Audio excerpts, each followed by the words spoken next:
And now Santa Fe County Sheriff Adon Mendoza will speak, along with Fire Chief Brian Moya from the Santa Fe County City Fire Department. Good afternoon, everybody. I'm Sheriff Adon Mendoza, Sheriff for Santa Fe, New Mexico, Santa Fe County. On Wednesday, February 26, 2025, at approximately 1:45 p.m., Santa Fe County Sheriff's deputies were dispatched to 1425 Old Sunset Trail, where Gene Hackman, 95, and his wife Betsy Arakawa, 65, and a dog were found deceased. An individual arrived to perform maintenance on the residence, became concerned after receiving no answer, and contacted neighborhood security to conduct a welfare check. Security then checked on the residence and observed Mr. Hackman and Miss Arakawa on the ground unresponsive through a window and called 911. Deputies arrived and gained access to the residence, where they observed Mrs. Arakawa deceased. They continued the search of their home and located Mr. Hackman in a separate area of the residence, also deceased. A German Shepherd was also found deceased, and two other dogs who appeared healthy were located on the property. Deputies then secured the scene and notified the Criminal Investigations Division. Due to the unusual circumstances of two decedents in the residence, there was a concern for scene safety. Santa Fe City fire personnel and the New Mexico Gas Company were requested to the scene to test for carbon monoxide or other foreign elements. The scene was deemed safe, and approximately 9:30 p.m. a search warrant was issued and executed on the residence. Now, collected from the residence, from this search warrant, there were two green in color cell phones, 2 bottles of medicine, 1 bottle of over-the-counter Tylenol, My Request medical records, and a 2025 monthly planner calendar. Those items were secured from the residence for evidentiary purposes.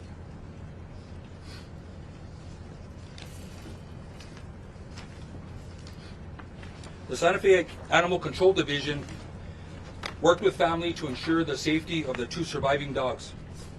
Investigation personnel worked diligently throughout the night and morning to process the scene for evidence. It should be noted there were no apparent signs of foul play. In the early hours of Thursday, February 27, 2025, Mr. Hackman and Ms. Arakawa were transported to the office of the medical investigator. An autopsy was performed. Initial findings noted no external trauma to either individual. The manner and cause of death has not been determined. The official results of the autopsy and toxicology reports are pending. Just today, I spoke to Dr. Jarrell, the pathologist from the New Mexico Office of the Medical Investigator. This was at 2:00 p.m. today. She advised that there were several tests that were submitted to be expedited. She revealed to me the following information. Both individuals tested negative for carbon monoxide. An initial interrogation was conducted of Mr. Hackman's pacemaker. This revealed that his last event was recorded on February 17, 2025. I was advised that a more thorough investigation will be completed.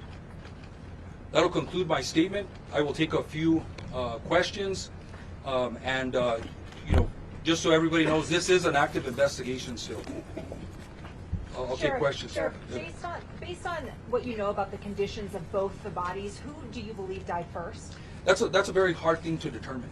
Even with the assistance of OMI, we asked that question because that's a question that we want answered.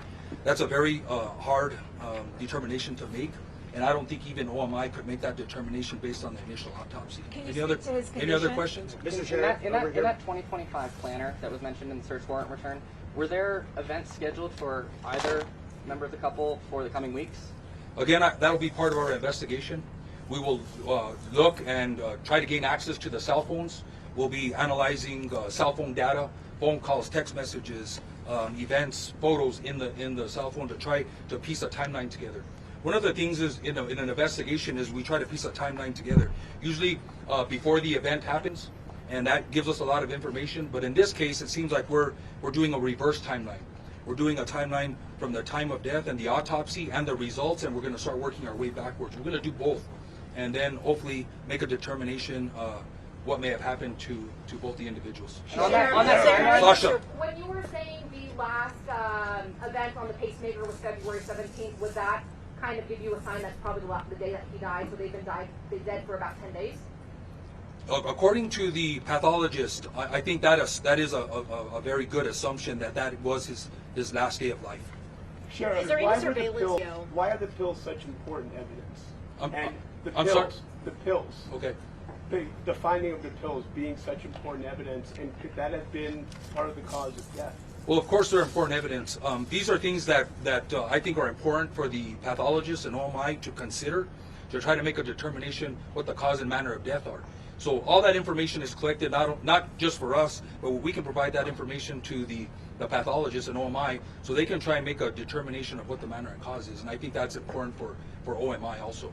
Sheriff, was there any surveillance video, and is that helping you to determine what may have led up to this? That's a good question, and that question's been asked. So, I respect the Mr. Hackman's and Ms. Arakawa's regard for privacy. I think everybody here understands that they were very private individuals and a very private family. There is no surveillance, as we know of right now, in the interior of the residence or the exterior of the residence that is going to help us determine a timeline or events that happened. Mr. Sheriff, outside? investigators, New information? Tom Manson with CBS News, have investigators been able to get into the obtained cell phones? Not at this time. We have them in our possession. Those were collected yesterday. It's going to take a process. We do have software, and we may have to reach out to other agencies for assistance to get past, if they're password protected, to get past the passwords and gain access to that information. So this is some other things that it's going to take a little bit of time. Sheriff, is there any information on the dog? There are names, Nikhil McClellan from the Albuquerque Journal, there are names on prescription bottles. Do we know any idea as to who was taking any of those medications? Yeah, due to HIPAA, I don't want to release who the medication was prescribed to or what the medication is. I think there's a HIPAA concern there, so I won't release that information. Sheriff, do you know the nature of the pills that were found by his wife? What were those pills there? What were they? Yeah, what Yeah, kind of pills were I think they? I just answered that question. I think I stated I'm not going to release the actual medication or who Those was were prescribed to prescription due to pills HIPAA They were prescription questions. pills then? Sir, On the carbon monoxide part of it, does that, what the pathologist told you, does that rule out carbon monoxide, or is it possible it kind of dissipated from the body and we just weren't able to find signs of it?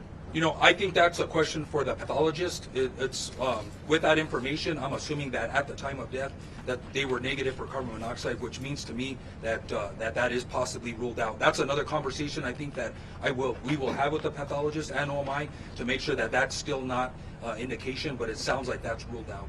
Were there any signs that Betsy was under any form of distress? I don't have that information. Again, I didn't personally see the individuals, so there's no indication that there was any stress. There was no indication of any of that I can tell or that I can share, unfortunately. Has foul play been ruled out? Hold on. Anybody else? I know you've asked the question. Sheriff, was there any significance to the space here being located near her head, that detail, and any more information about how the dogs died? No. I don't think the space, now that we've ruled out carbon monoxide, unless there's something else that comes back in the toxicology report, that we have to look, we're going to look at everything, right? We have photographs, we've documented everything that was close to the body in the room, then we'll look at that a little closer. But right now, there's no indication that has anything to do with it. Sheriff, were you able to determine whether they fell or not? Like, was there any trauma evidence on the bodies to suggest a fall? No, I don't think, there was any indication that again, there was no trauma indicated on the body. I'm assuming if they would have fell or injured themselves or a head injury or brain injury, that would have been discovered by the pathologist. So I'm going to say that they weren't. Just to follow up, but you saw the sunglasses and the cane on the floor, according to these reports. That would seem to go against that. That's up to the detective and OMI to work out. Sheriff, I'm going to take two more questions. On the timeline that you're talking about? Can you say what the space heater was powered by? Was it a gas-powered or electric-powered space heater? I don't know that information right off. Do you Right off. believe the dog died of starvation? Sir? How long do you think we'll have more concrete answers of what happened? Again, we're waiting for the autopsy results and the toxicology. The doctor, the pathologist, shared that information, which I think some tests were expedited, and so she shared that information with me because she thought it was relevant to the case and important for the public to know. I don't know. I don't know when the cause and the manner will be determined officially, or when the toxicology results come. I'm assuming the pathologist will wait for the toxicology to come back, so that'll help her make her decision of what the cause and manner is. It could be months or 3 months or longer, in my experience. When is the last known contact with either Betsy or Gene Hackman? Again, that's been one of our challenges because of their privacy. So one of the challenges is trying to determine that timeline. I think the event of the pacemaker gives us an idea, but we're gonna sift through the cell phone records. We're gonna go through the planner. We're contacting workers, maintenance workers, family members, security. We're gonna be talking to security. It's a secure subdivision. There's in and out that I believe is documented. So we're working with them to try and determine, when the last contact was, and that'll help us put together the timeline. So thank you, everybody. I hope this answered some questions. And again, if we get more information, we will release that. I know there is concern and interest in Mr. Hackman and Mrs. Arakawa, and I just appreciate your patience. Thank you.